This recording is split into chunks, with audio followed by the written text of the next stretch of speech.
ಸಂಕಲ್ಪ ವಿಕಸಿತ ಭಾರತ.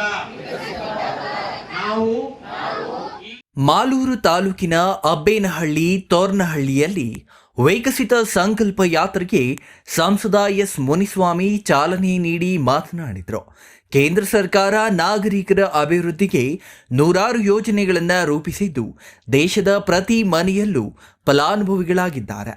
ಕೇಂದ್ರ ಸರ್ಕಾರದ ಯೋಜನೆಗಳು ಸಮಾಜದ ಕಟ್ಟಕಡೆಯ ನಾಗರಿಕರಿಗೂ ತಲುಪಿಸುವುದೇ ನರೇಂದ್ರ ಮೋದಿ ಆಡಳಿತದ ಗುರಿಯಾಗಿದೆ.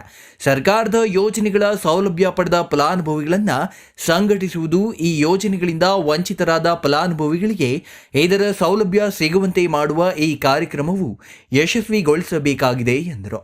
ಅಧಿಕಾರಿಗಳು, ಪಕ್ಷದ ಮುಖಂಡರು ಈ ಯೋಜನೆಗಳನ್ನು ಸಾರ್ವಜನಿಕರಿಗೆ ಅರಿವು ಮೂಡಿಸಬೇಕೆಂದು ಮನವಿ ಮಾಡಿದರು. ಉಜ್ವಲ ಯೋಜನೆಯಲ್ಲಿ ಆಯ್ಕೆಯಾದ ಫಲಾನುಭವಿಗಳಿಗೆ ಉಚಿತ ಗ್ಯಾಸ್ ಸಿಲಿಂಡರ್ ಮತ್ತು ಆಯುಷ್ಮಾನ್ ಕಾರ್ಡ್ ವಿತರಿಸಿದರು. ನೀವೆಲ್ಲ ಏನಿದ್ದೀರಿ ಈ ದೇಶದ ಪ್ರಜೆಗಳನ್ನ ನಾನೇ ಎಂಪಿ ಆಗಿದ್ದೀನಿ. ನಂದೂ ಮಾಲೂರು ತಾಲೂಕು ಟೇಕಲ್ ಹೋಗಿ ಎಳುಗುಡಿ ನಂದು ನಾವೇನು ಮ್ಯಾಲಿಂದ ಏನು ಬಂದಿಲ್ಲ, ಬಡಸ್ತನದಿಂದ ಬಂದಿರ್ತಕ್ಕಂಥವ್ರು. ಒಂದೇ ಒಂದು ರೂಪಾಯಿ ಸಿಂಗಲ್ ಪೈಸಾ ಕರಪ್ಷನ್ ಇದೆ. ನೀವೇನು ಓಟ್ ಹಾಕಿದ್ರಿ ಆ ಓಟಿಗೆ ನೀವು ಮನೆ ಮಗನಾಗಿ ಕೆಲಸ ಮಾಡಂತ ಏನು ಭಾಗ್ಯ ಕೊಟ್ಟಿದ್ರಿ. ಅದಕ್ಕೋಸ್ಕರ ನಾವು ಬಂದು ಏನು ಕೇಂದ್ರದಿಂದ ನೀವು ನಮ್ಮನ್ನ ಎಂಪಿ ಮಾಡಿ ಕಳಿಸಿದಾಗಲೇ ಮೋದಿ ಅವರು 2ನೇ ಸಲ ಪ್ರಧಾನಮಂತ್ರಿ ಆಗೋದಕ್ಕೆ ನಿಮ್ಮೆಲ್ಲರ ಪರವಾಗಿ ಕೈ ಎತ್ತಿ ಆಗ ಬೆಂಬಲ ಸೂಚಿಸಿ ಆ 2ನೇ ಬಾರಿ ಪ್ರಧಾನಮಂತ್ರಿ ಆಗೋದಕ್ಕೆ ಅವಕಾಶ ಮಾಡಿಕೊಟ್ಟಿದ್ದೀರಿ. ಇವತ್ತು ಪ್ರಧಾನಮಂತ್ರಿ ಅವರು ಕೊಟ್ಟಿರ್ತಕ್ಕಂಥ ಯೋಜನೆಗಳೇನಿದೆ ಆ ಯೋಜನೆಗಳನ್ನ ಜನರಿಗೆ ತಲುಪಂತ ನಿಟ್ಟಿನಲ್ಲಿ ನಾವು ನೀವೆಲ್ಲ ಯಾವುದೇ ರೀತಿಯಾದಂತಹ ಸ್ವಾರ್ಥಿಗಳಾಗ್ತದೆ. ನಾನು 10 ಜನಕ್ಕೆ ಲೋನ್ ಕೊಡಿಸ್ತೆ, ನಾನು 20 ಜನಕ್ಕೆ ಕೊಡಿಸ್ತೆ, ನಾನು 50 ಜನಕ್ಕೆ ಕೊಡಿಸ್ತೆ ಅಂತ ಹೇಳಿ ನಮ್ಮ गरीब लोग हमारा लोग आए तो उधर इनफ्लुएंस वो गरीब वो कमेटी ये कमेटी ये सभी नहीं देखना, कोई भी छुट्टी नहीं. आपका सभी ये लोग देने का छुट्टी नरेंद्र मोदी के. किसी को तकलीफ नहीं देना, ಎಲ್ಲರಿಗೂ ಲೋನ್ ಕೊಡಬೇಕು. ಅಲ್ಲಿ ಯಾವುದೇ ಕಡೆಗೂ ಬಡವರು, ಸಾಹುಕಾರರು, ಇನ್ನೊಂದು ಮತ್ತೊಂದು MP ಕಡೆಯವರು, MLA ಕಡೆಯವರು, ಇನ್ನೊಬ್ಬರ ಕಡೆಯವರು ಅಂತ ಏನು ಭೇದ ಭಾವ ಮಾಡದೆ ಎಲ್ಲರಿಗೂ ಲೋನ್ ಕೊಡಿಸಂತ ಕೆಲಸಗಳನ್ನು ಮಾಡಿದಾಗ ನಮ್ಮೂರಲ್ಲಿರ್ತಕ್ಕಂಥ ಬಡವರು ಒಂದು ಅವ್ರ ಜೀವನ ಮಟ್ಟ 1 ಲಕ್ಷ ರೂಪಾಯಿ ದಿನಕ್ಕೆ ಬಂದ್ರೆ ದಿನಕ್ಕೆ 1,000 ರೂಪಾಯಿ ಸಂಪಾದನೆ ಮಾಡ್ಕೊಳ್ಳೋದು.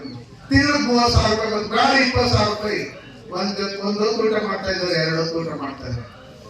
ಮನೆಗೆ ಚೇರ್ ತಗೊಂಡು ಹೋಗ್ತಾರೆ, ಒಂದು ಟಿವಿ ತಗೊಂಡು ಹೋಗ್ತಾರೆ, ಮಕ್ಕಳು ಒಳ್ಳೆ ಕಡೆ ಓದಿಸ್ತಾರೆ. ಅವ್ರ ಜೀವನ ಶೈಲಿ ಐರನ್ ಮಾಡಿ ಬಟ್ಟೆ ಹಾಕಂತಾರೆ. ಒಂದು ದಿನಕ್ಕೆ 2 ಪಂಚಾಯತಿ ಇರುತ್ತೆ.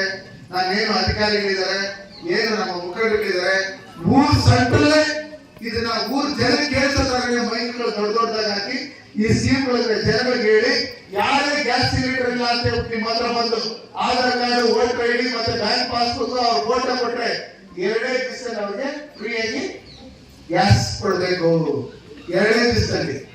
ಮೊದಲನೇ ಸಲ ಗ್ಯಾಸ್ ಸಿಲಿಂಡರ್ ಕೊಟ್ಟಾಗ ಫ್ರೀ, ಗ್ಯಾಸ್ ಸ್ಟವ್ ಫ್ರೀ. 2ನೇ ಸಲ ಮತ್ತೆ ನೀವು ಗ್ಯಾಸ್ ತಗೊಂಡೋದಾಗ ಉಜ್ವಲ ಯೋಜನೆ ಕೊಟ್ಟಿರ್ತಾರಲ್ಲ 630 ರೂಪಾಯಿ ನೀವು ಕಟ್ಟಬೇಕು. ಹಿಂದೆ 1000 ರೂಪಾಯಿ ಇತ್ತು.